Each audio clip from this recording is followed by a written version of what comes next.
Bom dia a todas e a todas. Sejam muito bem-vindos a esse encontro, mais esse encontro do Literatura em Casa, consagrado hoje às epígrafes. Começando então com uma breve definição, o que é uma epígrafe? Uma epígrafe geralmente é uma citação colocada em destaque no início de um texto, depois da dedicatória e antes do início desse texto.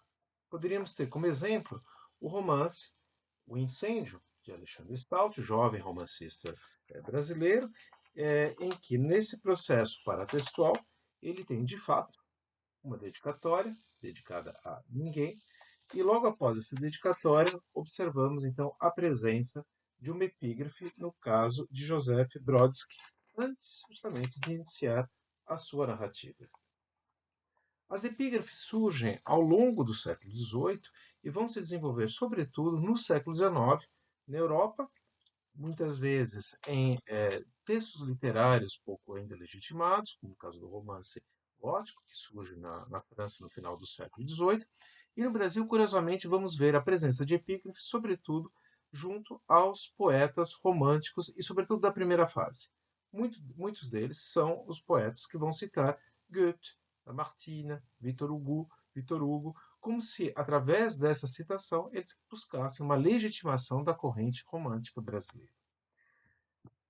Geralmente, as epígrafes se situam no início do romance, como acabo de dizer, mas podemos também encontrar epígrafes no final de um texto, como no caso dos livros, alguns livros de Georges Perec, ou uma outra citação dentro da literatura brasileira, a antologia de poemas de minha autoria, Agora Vai Ser Assim. No final desta antologia, há justamente um título em itálico, um texto em itálico, que diz o seguinte: Sa tête sillonne la galaxie de l'absurde, a sua cabeça percorre a galáxia do absurdo, itálico, justamente para sublinhar ao leitor que se trata de uma citação, sem que o autor dessa citação seja evidenciado, trata-se no caso de René Char, e que, contrariamente à epígrafe no início do texto que vem introduzir, digamos, o romance, aqui, na verdade, ela apresenta uma versão, um ponto de vista mais conclusivo, talvez aqui com a vontade de fazer com que esse leitor se expanda para além do espaço textual, para essa galáxia, esse absurdo que compõe, então, a nossa sociedade, o nosso mundo. No que diz respeito às instâncias, contrariamente às dedicatórias, que só apresentam duas instâncias discursivas, as epígrafes podem, então, colocam em jogo três instâncias. A primeira seria, então, o epigrafado, aquele justamente que é o autor da epígrafe, do qual vai se apropriar o epigrafador, e que vai, então, dedicar ao leitor, e nesse caso o leitor poderia, então, ser intitulado como epigrafatário. Quais são as funções das epígrafes? Três, basicamente. A primeira, como eu evoquei agora há pouco, muitas vezes as epígrafes servem, na verdade, de elemento de chave interpretativa para que o autor se situe dentro de uma corrente literária, como no caso dos autores românticos brasileiros, que citavam muitos dos poetas românticos alemães ou franceses.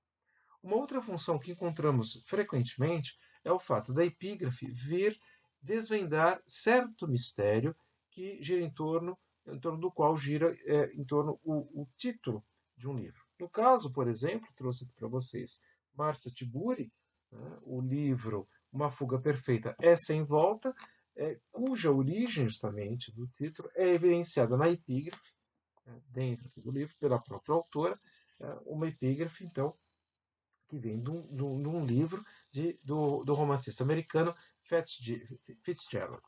Um outro exemplo bastante clássico já é o livro Eles Eram Muitos Cavalos, de Luiz Sulfato, que data de 2000. O título tem esse caráter um pouco enigmático, talvez pela construção sintática sugerida. Ora, esse mistério é desvendado nas primeiras páginas, com a epígrafe, onde nós lemos: Eles eram muitos cavalos, mas ninguém mais sabe os seus nomes, sua pelagem, sua origem. Ou seja, aqui, de maneira explícita, o autor revela a origem do título, então, que seria então oriundo do famoso Romanceiro da Inconfidência, de Cecília Meirelles. E a última função das epígrafes seria, então, como a grande parte dos paratextos, introduzir uma temática, introduzir uma postura discursiva do texto a ser lido. E como exemplo, então, para vocês, eu trouxe, por um lado, uma epígrafe bastante conhecida, que figura no início da Canção do Exílio, do Gonçalves Dias, e depois duas epígrafes do romance Estive em Lisboa, Lembrei de Você, de Luiz Rufato. A primeira epígrafe de Gonçalves Dias é uma epígrafe em alemão de Goethe, e que diz o seguinte, em alemão: Kennst du das Land, wo die Zitronen blühen, in dunklem Laube die Goldorangen blühen? Kennst du es wohl? Darin, darin möchte ich ziehen. Goethe. Conheces o país onde florescem os limões, na folhagem escura, as laranjas douradas ardem, desculpa. Conheces bem, lá, lá quiser eu ir. Goethe. Essa epígrafe, né, na verdade, é uma citação da primeira estrofe da canção de Mignon, poema que insere o capítulo inicial do terceiro livro de um romance de Goethe, intitulado Os Anos de Aprendizagem de Wilhelm Meister, que foi publicado em 1796 e que é considerado como a obra-prima do gênero do romance de formação, que em alemão dizemos Bildungsroman. Nesse romance, que é um processo formatório aqui da personagem, através da qual a personagem vai encontrar várias provas a serem atravessadas e, sobretudo, várias personagens. Nós temos, no início desse terceiro volume, o encontro com Mignon, uma jovem, né, muito meiga, muito dócil, que é maltratada por ciganos que a obrigam a cantar e a dançar. A canção aqui, essa canção do Mignon, é uma das canções da personagem que canta justamente as saudades do seu país originário, que poderíamos situar na Itália, uma vez que ela evoca frutas como limões, as laranjas e também como plantas originárias do sul da Europa, como o mirto e o louro. Mirto e louro, aliás, que não figuram na citação de Gonçalves Dias. Lendo justamente o texto original completo de Goethe, ele diz o seguinte: Kennst du das Land, wo die Zitronen blühen, in dunklem Lauben die Goldorangen glühen, ein sanfter Wind von blauen Himmel weht, die Myrte still und hoch der Lorbeer steht. Kennst du es voll? Darin, darin möchte ich mit dir, ó mein Geliebter, ziehen. Conheces a terra onde os limões florescem, na escura folhagem, as laranjas douradas ardem, um verde suave sopra do céu azul, o mirto está quieto e alto o louro, tu as conheces bem? Para lá, eu gostaria de contigo, ó meu amado, mudar. Então, o que observamos é o seguinte, é que Gonçalves, então, ele pega um pedaço dessa estrofe e vai amputar da estrofe original, por um lado, o endereçamento ao bem-amado, e, por outro lado, os versos que justamente fazem alusão ao mirto e ao louro. Ora, por que isso? Lembremos do objetivo de Gonçalves Dias em sua Canção do Exílio. Minha terra tem palmeiras, onde canta o sabiá, as aves que aqui gorjeiam não gorjeiam como lá. Por um lado, há esse canto saudosista, que aqui a situação de Goethe evoca, mesmo apesar da sua amputação. E, por outro lado, há esse saudosismo, esse nacionalismo que está por detrás e que seria contraditório se Goethe evocasse saudades do mirto e do louro, que são característicos da paisagem europeia e também ligados ao universo mitológico greco-latino. Aliás, na introdução do canto épico Os Timbiras, Gonçalves Dias diz o seguinte: Cantor modesto e humilde, a fronde não cingir de mirto e louro, antes de ver de ramagem crina aldeia, da Grécias flores enfeitando a lira. Ou seja, aqui no texto épico, vemos claramente como Gonçalves Dias condena esse imaginário europeu, que, é claro, não pode aparecer no seu poema saudosista, e sobretudo no seu poema que traz essa carga nacionalista. Essa carga nacionalista também acentuada nesse processo aqui da epígrafe através de um cromatismo que, infelizmente, as traduções propostas acabam por atenuar. Vejamos as três traduções que se encontram geralmente nos livros em torno dessa epígrafe. A primeira, justamente, é de Nicolini Simoni Neto, que é a tradução da canção, então, de Mignon, e que diz o seguinte: Conheces o país onde florescem os limoeiros, em meio à folhagem escura ardem os pomos de ouro, ou seja, pomos de ouro. Aqui ela prefere conservar essa tradição, vamos dizer, greco-latina, na canção original de Goethe, ao passo que na tradução de Manuel Bandeira nós podemos observar uma completa atenuação do jogo cromático e desse universo também greco-latino, quando Manuel Bandeira os mesmos versos traduz da seguinte maneira: conheces o país onde florescem as laranjeiras? Ardem na escura fronde os frutos de ouro, ou seja, os limões acabam desaparecendo. Esses limões vão ser reintroduzidos numa última tradução, que é de Péricles Eugênio da Silva Ramos, que foi professor, tradutor e poeta, em que ele traduz os versos de Goethe da seguinte maneira: conheces a região onde florescem os limoeiros? Laranjas de ouro ardem no verde escuro da folhagem.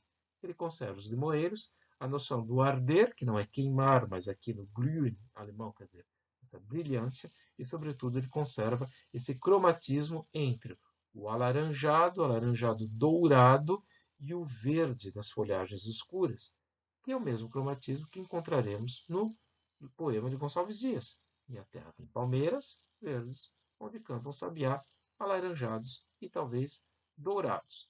Verde, laranja, verde, amarelo. E aí encontramos, na verdade, já esse canto nacionalista que pode ser sugerido desde a sua epígrafe, a partir do momento que se conheça aqui o alemão, na verdade, e se conheçam aqui as evocações na língua original.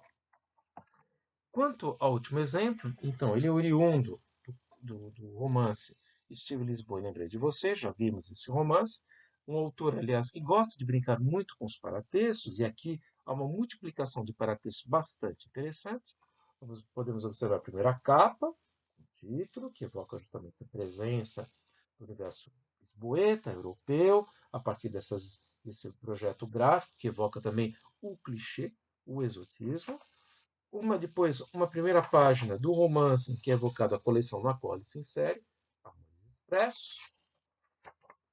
Uma segunda página com o título, que vem reforçar o contrato de leitura. Uma terceira página da dedicatória, uma dedicatória mais, digamos, amical, fraterna e afetuosa. Uma primeira epígrafe, que é um trecho de uma canção de um grupo de rock português, Chutos e Pontapés. Novamente o título da obra, reforçando um contrato de leitura. Uma segunda epígrafe, um poema completo do autor português Miguel Torga.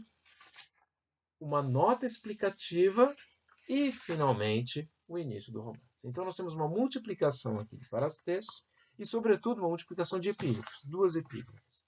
A primeira epígrafe, como eu disse, é um trecho de uma canção de um grupo de rock português, Chutos e Pontapés, sobretudo ali dos anos 90, e essa canção se chama Lisboa Magnífica, que integra um disco intitulado Direito ao Desterro. A canção, ela diz o seguinte, a canção completa: o sol nasce no sítio de costume e cresce em prédios em lugares sem nome. No bloco C, na rua H, no segundo andar, dizemos adeus até o jantar. Adeus, lá vou eu, já o sol vai alto. Eu vivo em Lisboa, a magnífica, sem me lembrar de ti. Eu vivo em Lisboa, a magnífica.